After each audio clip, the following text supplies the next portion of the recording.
வணக்கம்.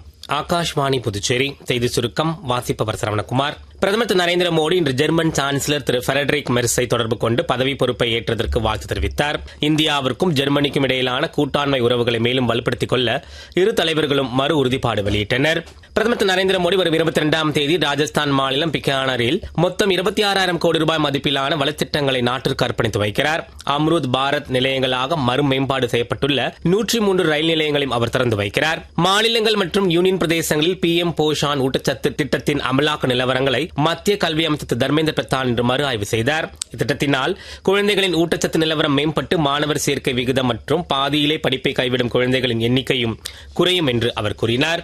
இந்தியாவின் செயற்கைக்கோள் தகவல் தொடர்பு சந்தையின் மதிப்பு 2028ஆம் ஆண்டிற்குள் $20 பில்லியன் அதிகரிக்கும் என்று மத்திய தகவல் தொடர்புத்துறை அமைச்சர் திரு ஜோதிராதித்யா சிந்தியா கூறியுள்ளார். இந்திய தொலைத்தொடர்பு ஒழுங்குமுறை ஆணையம் சார்பில் புதுடெல்லியில் நடைபெற்ற கருத்தரங்கில் பேசுகையில் அவர் இவ்வாறு கூறினார். புதுச்சேரியில் 12 பேருக்கு கொரோனா தொற்று கண்டறியப்பட்டுள்ள போதிலும் நிலைமைகளை சமாளிக்க எல்லா ஏற்பாடுகளும் செய்யப்பட்டுள்ளதால் பொதுமக்கள் பீதியடைய தேவையில்லை என்று சுகாதாரத்துறை இயக்குநர் டாக்டர் ரவிச்சந்திரன் கூறியுள்ளார்.